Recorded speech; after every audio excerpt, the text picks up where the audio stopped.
हरिपाल जी ने कहा, भगवान अभी पूर्व में कभी भजन का अभ्यास तो किया नहीं, भगवत प्राप्ति सहज में हो जाए ऐसा आप उपाय बताओ, क्योंकि हम गृहस्थ धर्म से युक्त हैं। तो उनका सहज भी है और कठिन भी है। सहज इसलिए है कि उनको कुछ चाहिए नहीं, कठिन इसलिए है कि उनका निर्वाह करना बहुत कठिन। महत्संगस्त दुर्लभो अगम्यो और अमोघस्य निश्चित भगवत प्राप्ति। संत सेवा करो, निश्चित भगवत प्राप्ति हो जाएगी। बस हृदय में दृढ़ता पूर्वक स्वीकार किया। पहले ही चर्चा में बताया है कि यदि शास्त्र संत और सदगुरुदेव की आज्ञा के अनुसार प्राप्त कर्तव्य का फल की इच्छा का त्याग करके पालन किया जाए, कर्तव्य कर्म किया जाए, तो उसका एक ही फल होता है, भगवत प्राप्ति। और कर्मों के तो अलग अलग अलग, लेकिन इसका एक ही फल होता है कहीं से भी। जैसे उस चोर की बात बताई, पुंडरीक जी की बात बताई, अब हरिपाल जी, उनके गुरुदेव ने कहा जहां ये जेवें, हरि कहते हैं कि जहां मेरे भक्तों को आदर दिया जाता है और उनको भोग प्रसाद पवाया जाता है, तो जहां ये जेवें तहां मैं जेऊं, जहां सोवें तहां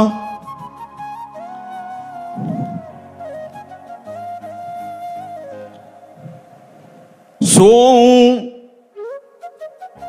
जहां मेरे भक्त प्रसाद पाते हैं तो मैं वहीं प्रसाद पाता हूं जहां मेरे भक्त पाते हैं। अर्थात भक्त की जिह्वा में बैठकर मैं रसास्वादन करता हूं। जहां मेरे भक्त शयन करते हैं मैं वहां शयन करता हूं। भगवान, जो मेरे भक्तन दुख देवे, कुल समेत त्यही खोहूं। यदि कोई मेरे भक्त का द्रोह करे और सोचे कि ये तो अनाथ है, ऐसे भीख मांगते, दो चार थप्पड़ जमा दो, क्या बिगाड़ लेगा ये, हमारे पास परिवार है, सामर्थ्य है, रुपया है, पैसा है। हाँ ठीक है, वर्तमान को तुम देख रहे हो, लेकिन जो वर्तमान में विराजमान है उसको तुम नहीं देख पा रहे हो। अनंत कोटि ब्रह्मांडों का स्वामी भक्तों के पीछे ऐसे घूमता है जैसे बछड़े के पीछे रंभाती हुई गाय। भक्तन पीछे यो फिरत जो बछड़ा संग गाय, जहां जहां भक्तन को कछु परत है संकट आए। आप स्वयं उस संकट में बीच में आ जाते हैं। तुरंत विभीषण पाछे मेला, सन्मुख राम सहयो सोई सेला। शक्ति को अपनी छाती पे लिया, नष्ट कर सकते थे, लेकिन दिखाया कि भक्त का प्रहार मैं अपने तन पर स्वीकार करता हूं। अगर कोई मेरे भक्त से द्रोह करके उसका अमंगल अहित करना चाहे तो उसके कुल समेत को मैं नष्ट कर देता हूं। जो मेरे भक्तन दुख देवे, कुल समेत ते खो, राम रोष पावक सो जरई। जहां ये मेरो करे कीर्तन, तहां करूं मैं बाशा। इन्हीं के पीछे उठ धाऊं, मोही इन्हीं की आशा। तज अभिमान प्रेम सो सेवे, सोई मोकू पावे। कहत कबीर भक्ति की महिमा, हरि अपने मुख गावे। जहां मेरे भक्त मेरा नाम कीर्तन करते हुए, वहां मैं निरंतर वास करता हूं। जहां भक्तजन प्रफुल्लित हृदय से प्रभु के गुण का कीर्तन, नाम का कीर्तन, उनकी महिमा का गान करते, भगवान कहते, वहां मैं निरंतर वास करता। नाहम बसामि वैकुंठे योगी नाम च हृदय मदभक्ता यत्र गायन्ति तत्र तिष्ठामि नारद। जहां मेरे भक्त मेरा कीर्तन करते, वहां मैं वास करता हूं। मुझे ढूंढना है तो मैं भक्तों के पीछे हूं, ढूंढ लो। भगवान परिचय बता रहे, निरपेक्षम मुनिम शांतम निर्वैरम समदर्शनम अनुब्रजाम्य हम नित्यम पूये त्यंगुरेणु भी। जहां जहां मेरे भक्त चरण रखते हुए जाते उनके पीछे मैं होता, अनुब्रजा में मैं उनकी चरण रज लेने के लिए पीछे पीछे जाता, इन्हीं के पीछे उठ धाऊं, मोहि इन्हीं की आशा। एक ही मेरे अंदर आशा रहती है, मेरा भक्त, जैसे मां को एक ही आशा रहती है कि मेरा बच्चा सुखी रहे, स्वस्थ रहे, आनंदित रहे। तज अभिमान प्रेम सो सेवें, जो अभिमान का त्याग करके ऐसे मेरे भक्तों की सेवा करते हैं, सोई मोकू पावें, वही मुझको पाते हैं। भक्तों की महिमा स्वयं हरि अपने श्रीमुख से गान करते हैं, सब बड़े बड़े महापुरुषों के चरित्रों में देखा गया। तो गुरुदेव ने हरिपाल जी को प्रेरित किया कि यदि आपके अंदर ऐसी बात है और आप भगवत प्राप्ति करना चाहते हैं तो एक उपाय है, संत सेवा कीजिए।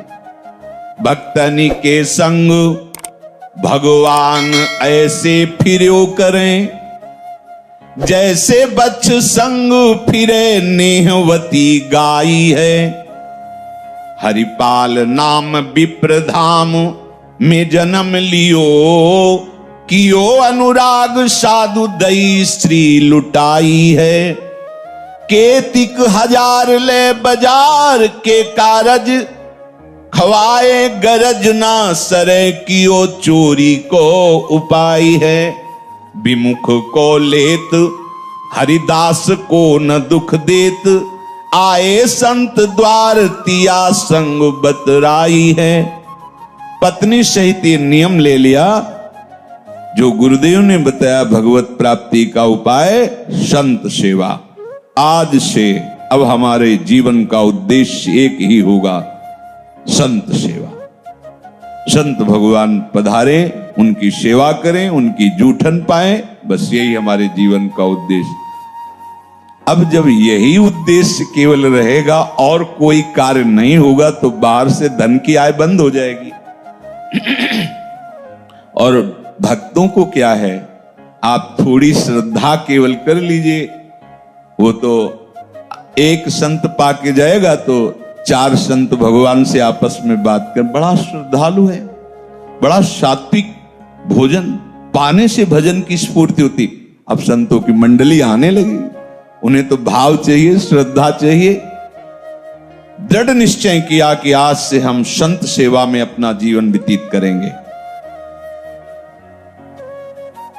अब संतों की मंडली आ रही, कढ़ाई चढ़ी हुई है, खूब सुंदर सुंदर भोग पकवान बनते, ठाकुर जी का भोग लगता है। संत मंडली नाम कीर्तन गुण कीर्तन करते हुए वहां वास करती, कई कई दिन मंडलियां वास करती। अब तो कुछ समय में ऐसा प्रचार प्रसार हुआ कि भारत के तीर्थों में एक दूसरे से चर्चा करते तो जैसे तीर्थों को लोग जाते ऐसे हरिपाल जी के घर आने लगे संत भगवान के प्रेमी भक्त जन, वैष्णव जन। जैसे जैसे सेवा होती वैसे वैसे इनके यश का विस्तार होता। बिस्तरे सब जग विमल कीरति, साधु संगति ना टरे। अब आए तो थी नहीं, क्योंकि एक ही उद्देश्य हो गया, संत सेवा। तो जितना था वो लगना प्रारंभ हुआ, संत सेवा बढ़ती गई। धीरे धीरे धीरे धीरे जो जमा हुआ धन था वो धीरे धीरे प्रभु के भक्तों की सेवा में सब खर्चा हो गया। अब संतों का तो आना बंद नहीं हुआ, तो कर्जा लेने लगे। सब खत्म का मतलब जमीन बेच दी, जो कीमती जेवरात तो सब बेच दिए, अन्न धन सब। राधे राधे। संत सेवा में जब कुछ नहीं तो कर्जा लेने लगे। अब कर्जा भी तो तभी पटाया जा सकता है जब कुछ व्यापारी, अब कुछ रह ही नहीं गया, तो कर्जा देने वाले कुछ कुछ दे के कर्जा कि भाई सम्माननीय व्यक्ति हैं, भगवान के भक्त हैं, पर कभी ये 5 रुपए वापस नहीं करेंगे, पता है, क्योंकि सब। अब अगली बार जब मांगने गए तो हाथ जोड़ दिया कि हमारे भी परिवार है, क्योंकि सब उन पर श्रद्धा करते थे। संत सेवा सब देखते। पर एक दिन संत मंडली आई, हरिपाल जी अपनी पत्नी के समीप जाके कहा कि हमें ऐसा लगता है कि आज जो है हमारी जो नियमावली है संत आराधना आज टूट जाएगी, कुछ है नहीं, क्या करूं? आप ऐसा करो, किसी पड़ोसी से कुछ भी मांग लो, विमुख न जाए। जो भगवत प्रेमी महात्मा जन आए, उनका कई बार जा चुकी हूं, वापस कर देते हैं, दरवाजा ही बंद कर लेते हैं, कोई कुछ देता ही नहीं। विचार किया कि क्या करना चाहिए। कोई कर्ज नहीं देता, कोई व्यवहार में भी नहीं देता, और घर में कुछ है नहीं, संतों का कैसे सेवन करें? मन में विचार किया कि बल तो है ना। बहुत बड़ा जंगल पड़ता था गांव के, होते हैं 10-10 किलोमीटर में दूर दूर गांव, इस गांव से उस गांव में जाने के लिए जंगल पार करना। बलवान थे, भाला हाथ में लिया और निश्चय किया कि उनका भी मंगल होगा जो भगवान नाम जप नहीं करते और भक्त नहीं है, और कुछ भी हो छीन करके हम साधु सेवा करेंगे। अब देखो, कर्म तो निकृष्ट हुआ ना, लेकिन गुरु आज्ञा संत सेवा, जीवन का लक्ष्य संत सेवा। कोई कोई उदाहरण देने लगते हैं हरिपाल जी का, तो पहले अपना सब संत सेवा में लगाओ, खाने को न रह जाए, फिर आगे आप उदाहरण हरिपाल जी का दो। अब तुम तो लाखों की उसमें बेईमानी की और सोचा कि इतने से इतना दे देंगे तो वो नहीं चलेगा, तो घर फूक तमाशा देखना होगा इसमें। हरिपाल जी का उदाहरण तब आप दे सकते हैं कि चोरी तो हरिपाल जी भी करते थे, तो हम थोड़ा टैक्सी की चोरी कर ली, ये कर ली, वो चोरी कर ली, या ऐसे, और हम वो संत सेवा में थोड़ा उसका हिस्सा दे देंगे तो धन पवित्र हो जाए। भूल मत करना, वो अधर्म है, वो अधर्म हो रहा है।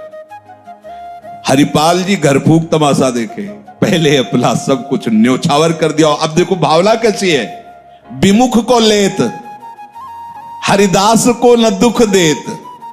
जो भगवत विमुख है उसका छीन लेते और कहां लगाते? संत सेवा में। इसका भी मंगल होगा।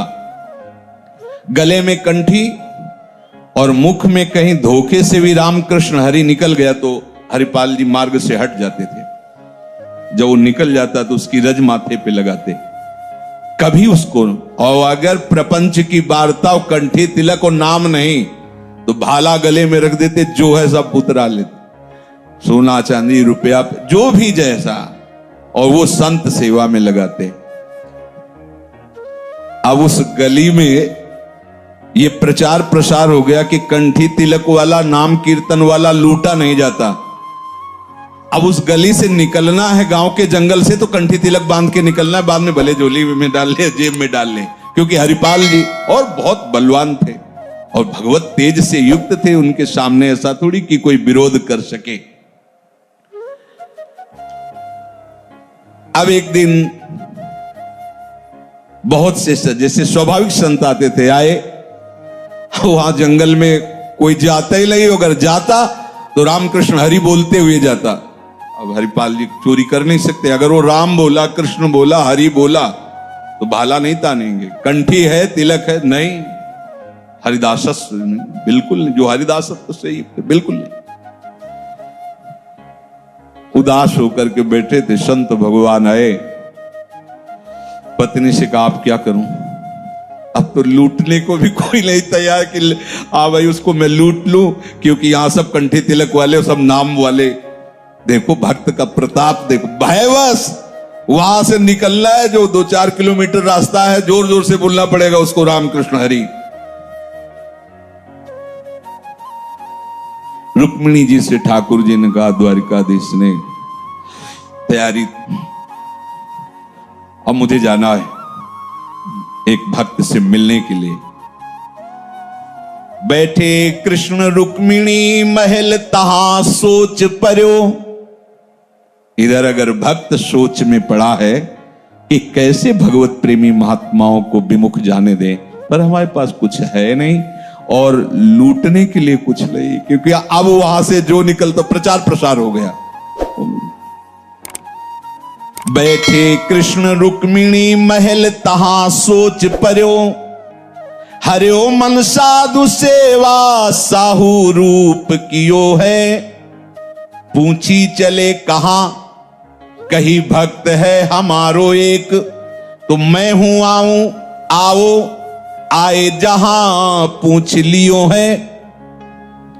भगवान श्रृंगार कर रहे हैं कृष्ण रूप से नहीं, साहूकार सेठ रूप से, बड़े बड़े सोने के हीरे जड़ित कड़ा हार ये सब।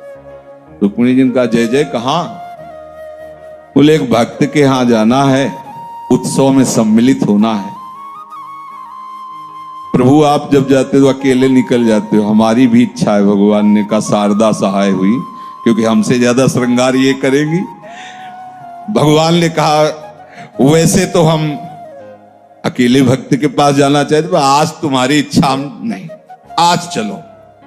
पर ऐसा भक्त है कि तुम्हें सब श्रृंगार करके चलना होगा। वो मन में सोचती, मतलब भक्त क्या कोई ऐसा कि श्रृंगार जरूरी है हमें? प्रभु ने कहा प्रभु एक एक कीमती अंगूठी अपने साथ, पूरा श्रृंगार। रुक्मिणी जी ने कि जब प्रभु इतना पूरा श्रृंगार, तो और अब वो तो महालक्ष्मी है और भगवान की प्रधान पटरानी है, द्वारिकाधीश की श्रृंगार। अब हरिपाल जी के दरवाजे शांत हैं और गांव के बाहर वो टहल रहे हैं कि क्या करूं क्या करूं। वहीं आए, साहूकार का रूप रखे ऐसे, और ओए भैया हमें जंगल पार करना, सुनते यहां कोई बहुत कठोर हृदय वाला चोर जो है इधर चोरी करता है, तो आप देख के लगते हो कि आप रक्षा कर सकते हो, हमें बाहर पहुंचा सकते हो। हरिपाल जी ने कहा भगवान बड़ी कृपा की, बड़ी कृपा की। हाँ बिल्कुल पहुंचा देंगे, जहां कहोगे वहां पहुंचा देंगे। बोले हम ऐसे फ्री काम नहीं लेते, हम कुछ मुद्रा देंगे जब आप जंगल पार कर दोगे। बोले पहले दो, हमारे यहां अतिथि आए हैं, बिल्कुल हम सुरक्षित आपको पहुंचा देंगे, लाओ। तो कुछ स्वर्ण मुद्राएं दी, बड़े प्रसन्न ये, यार प्रभु कैसे लाज रखते हैं। मैं तो परेशान डोल रहा था, क्या आयो पत्नी से कहा भगवान ने बात बता दी, देखो एक सेठ फंसा है, उसको पार करना है, उसने ये मुद्रा तुम लाओ, दाल चावल और रोटी बनाओ, संतों को पो, हम इनको पार करके आते हैं। भाला लिया और कहा आगे आगे तुम चलो, पीछे हम चलते हैं, रास्ते में चले। प्रभु ने रुक्मिणी जी से इशारा, एक भी भागवतिक चर्चा नहीं होनी चाहिए, धीरे से कहा। बोले प्रभु ऐसा ना भक्त की ना भगवान की कोई चर्चा नहीं, बस वही जैसे एक सेठ साहूकार चर्चा करते, उस खाते बही खाते में इतने करोड़ उसमें वो होता है ऐसा वो ऐसा। हरिपाल जी का बात बन गई है, इतनी सोना चांदी और सब हीरा जवाहरात पे एक बार भी रामकृष्ण हरि नहीं बोल रहे। और गौर से देखा तो हार गले में थे, तुलसी की माला नहीं थी, कहीं कोई तिलक नहीं। वो भगवान आज तो माला माल कर दिए। बीच जंगल में पहुंचे, भाला निकाला, रुक्मिणी जी के होश उड़ गए कि प्रभु के सामने कोई भाला तान के खड़ा हो। उतार सब। प्रभु तो मतलब उनको कहना था प्रभु। हरिपाल जी ने अपना ऊपर का वस्त्र ऐसे डाल सा, भगवान रुक्मिणी जी भगवान की तरफ उतार दो, इसी में भलाई है, उतार दो, उतार सब रखो इसमें। रुक्मिणी जी की जो एक अंगूठी थी वो प्रभु ने उनको पहनाई थी, वो बहुत प्राण प्यारी थी। हरिपाल जी ने भाला रखा रुक्मिणी जी गले, उतार इसको, 5, 7, 10 संत इसमें पाएंगे। रुक्मिणी जी भगवान की तरफ भेजती, सुदर्शन चक्र को बुलाओ। भगवान कहते हैं इस समय ले आएगा सुदर्शन चक्र, हम कुछ नहीं कर सकते, अगर बचना चाहती हो भाले से तो अंगूठी उतार के। और रुक्मिणी जी को मतलब आज हो क्या गया प्रभु को, अनंत शक्तियों के स्वामी और एक साधारण मनुष्य भाला गले में था, कुछ नहीं कर रहे। जब अंगूठी उतार के रखी तो प्रभु के कपोल गीले थे। रुक्मिणी जी ने देखा, बोले प्रभु वैसे ही हम आश्चर्यचकित हैं ये व्यवहार देख करके, और आप नेत्रों से बात करें। मानो उन्होंने कहा कि सुना नहीं, एक अंगूठी में 5-7 भक्त पाएंगे। ये वही भक्त है जिसके दर्शन कराने के लिए लाए, ये अपने लिए नहीं, ये मेरे लाड़िले वैरागी भक्तों के लिए कर रहा है। भगवान हरिपाल जी से कहा कि देखो हमारी तरफ, जे ही देखा श्री रुक्मिणी जी और द्वारिका जी। ओह, साष्टांग भगवान के चरणों, प्रभु बहुत बड़ा अपराध हो गया, स्वामी की तो सेवा आराधना की जाती है, मैं ऐसा नीच कि अपने इष्ट के गले में भाला तान रहा हूं। प्रभु मैं बहुत नीच हूं, बहुत अधम। कर नहीं, मैं तुम्हें बहुत प्यार करता हूं क्योंकि तुम हमारे भक्तों से प्यार करते हो। बोले प्रभु ये अब नहीं चाहिए आभूषण, ये सब नहीं, ये ले जाओ, ये ऐसे आभूषण नहीं है कि बेचोगे तो खत्म हो जाएंगे, ये अनंत काल तक तुम खर्चा करते रहो, तो अब किसी और की आवश्यकता नहीं, क्योंकि ये सब भगवत स्वरूप आभूषण, इनसे प्रकट होते रहेंगे ऐश्वर्य, तुम्हें अब अन्य की जरूरत। बोले प्रभु अगर कोई संत सुन लेगा कि भगवान का इस तरह से व्यवहार करके इन्होंने आभूषण लूटा, तो क्यों पाएगा? क्योंकि तो आराधक हैं, आपके दास हैं, वो ऐसा कैसे पाएंगे? बोले आपने भगवान को थोड़ी लूटा, आपने तो साहूकार को लूटा है, तो कोई नहीं जानेगा, हम ही आप तो हैं, और जानेगा कोई? तुम ले जाओ। तो बोले प्रभु एक और बात है कि साधु सेवा में बाहरी सेवा तो हमारी है, लेकिन आंतरिक पूरी सेवा तो पत्नी की है। प्रभु हमें तो आपका दर्शन हो गया, लेकिन जो सेवा का आधार है, अगर वो ना संतों को दुलार करें, बना के पवाएं मां की तरह, तो प्रभु हम ला के सामग्री दे देते, कैसे हो पाता? तो प्रभु उनके साथ घर आए और पत्नी को दर्शन दिया और उनसे सेवा, पत्नी भगवान को भोग पवाया दोनों ने अपने हाथों से। देखो कर्मण्ये वाधिकारस्ते मां फलेषु कदाचन, जो केवल शास्त्र सम्मत सदगुरुदेव की आज्ञा, संत सेवा, भगवंत सेवा या किसी भी जीव की सेवा की भावना, सुख देवे को चावचित, सुख लेने की भावना नो, उसका एक ही फल होता, कहीं भी भगवत प्राप्ति। कई बार सुना है, कश्यप नाम के तपस्वी तपस्या कर रहे थे। एक कश्यप, अदिति वो कश्यप नहीं, ये दूसरे महात्मा थे। तो एक वृक्ष के नीचे ऐसे ध्यानस्थ हो रहे थे, तो एक बगुली ऊपर से वीट कर दिया, छप से गिरा के दृष्टि खुली, रोष आया, वो भस्म हो गई, जल गई। लगा कि हां गलत हो गया। तपस्या का प्रयोग दूसरों को सुख देने के लिए किया जाता है। सर्वमंगल, जो तपस्वी जन है, जो भजनानंदी जन है, उनका भजन तभी माना जाता है जब सर्वे भवन्तु सुखिना, सर्वे सन्तु निरामया, सब सुखी रहें, सब निरोग रहें, यह है उनका भजन। भले किसी गुफा में बैठ के करो या समाज में करो, तुम्हारे द्वारा जगत मंगल होना चाहिए। साधु का यही स्वरूप है, तपस्वी का यही स्वरूप। अगर अपने तपस्या का प्रयोग अभिमान करके किसी को नीचा दिखाने के लिए करे, तो उसकी तपस्या का हरण हो जाता है। क्या कर पाए दुर्वासा जी? भारी तपस्वी हैं, लेकिन भक्त को नीचा दिखाने की वृत्ति भगाया त्रिभुवन में सुदर्शन चक्र ने। अब वो उठे गर्व से और भिक्षा मांगने के लिए गए। कर्मण्ये वाधिकारस्ते।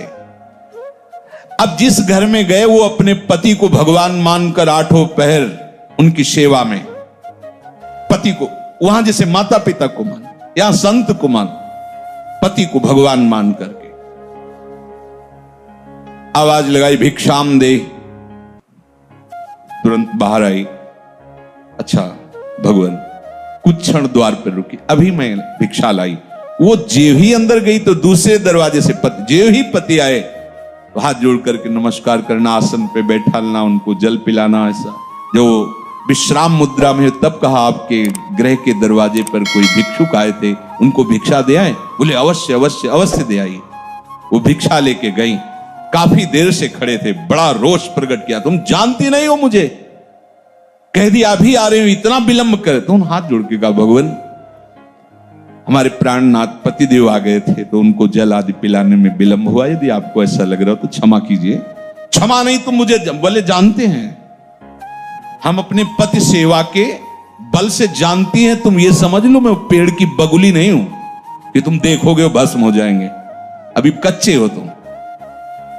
होश उड़ गए, क्योंकि बगुली वाली बात तो केवल वही जानते थे, दूसरा तो जानता नहीं था। एकदम कांप पड़े। उनका देवी तुम्हें कैसे पता चला ऐसा? तो उनका मैं अपने पति को भगवान मानती हूं और रात दिन भगवत भाव से उनकी सेवा करती हूं, इसके प्रभाव से मुझे तीनों कालों का ज्ञान है। तुम क्या कर रहे हो, क्या करते थे, क्या करोगे आगे, सब मुझे पता है। जाओ। वो एक कसाई हैं, उनके पास जाओ, जब वो तुम्हें ज्ञान देंगे तब तुम्हारा ज्ञान हरण होगा। जाओ। बताया अमुक स्थान अमुक जगह गए, वो मांस बेचे। कितना चाहिए? ऐसा जितना चाहिए। उनका ये क्या बताएगा ऐसा कार्य करने। कर्मण्येवाधिकारस्ते, जो कर्म जहां है भगवत स्वरूप कर लो, सब मंगल हो जाएगा। ये कोई भगवत स्वरूप है? सदन कसाई आदि तो प्रसिद्ध हैं भगवत भक्तों में। ऐसी महिमा थी कि 1 किलो तो शालिग्राम 1 किलो हो गए, 5 किलो तो वही शालिग्राम 5 किलो हो गए। देख लो भगवान इधर क्या है और इधर भगवान पलड़े में। भाव और भक्ति का बहुत बड़ा कर्मण्येवाधिकारस्ते। ये गए वहां, देख करके घृणा हुई, चलने लगे तो उनका रुको। अमुक गांव की उस पतिव्रता पत्नी ने बिना फोन का फोन, ये और आश्चर्यचकित हुए कि ये बात तो केवल हम वो जानते। उस समय फोन तो था नहीं कि नंबर मिला, हेलो मैं भेज रही हूं मिल लेना, ऐसा तो था नहीं। तो उनका ये आपको कैसे पता चला? बोले पहले हम अपने ग्राहक रूपी भगवान की पूजा कर ले, फिर हम आपसे बात करें। खड़े रहिए, जितना जिसको देख लो कार्य क्या है और स्थिति क्या है। त्रिकालज्ञ है। घर ले गए, जाके बैठाला उनको। उनका तुम इतना ये निंदनीय कार्य है, फिर भी आपको इतना पवित्र ज्ञान।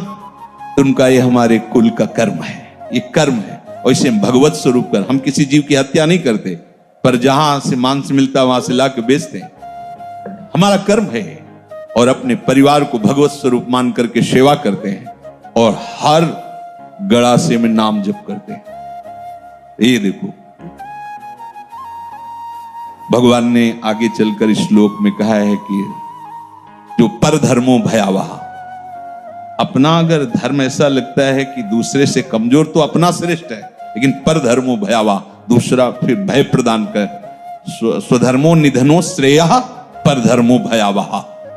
जो भी कार्य भगवत स्वरूप समझ करके दूसरों के सुख के लिए किया जाए, वही ज्ञान विज्ञान सब प्रकट हो जाता है। अपने पति की सेवा करने के कारण उसको भगवत भाव होने, त्रिकालज्ञ है, ये अपने कुल का कर्तव्य करते हुए हर उसमें नाम जप कर रहा है और सब में प्रभु की भावना कर रहा है। ये महात्मा है। उस संत सेवा के निमित्त ऐसा जो शास्त्र सम्मत संत सदगुरुदेव उपदिष्ट प्राप्त कर्तव्य कर्म को करता, उसका एक ही फल होता है, भगवत प्राप्ति, सदा आनंद, ज्ञान विज्ञान वैराग्य से संपन्न। यदि हम भगवान की इस बात को समझें तो हमको जो जहां है, आप व्यापार करते हो, नौकरी करते हो, किसानी करते हो, गृहस्थी में जहां भी जो भी हो, उसे भगवान की सेवा मानकर दूसरों को सुख प्रदान करने की भावना से वहीं भगवत प्राप्ति हो जाएगी। पर साथ में भगवत भावना और भगवत स्मरण। शेष चर्चा आगे। श्री राधा वल्लभ।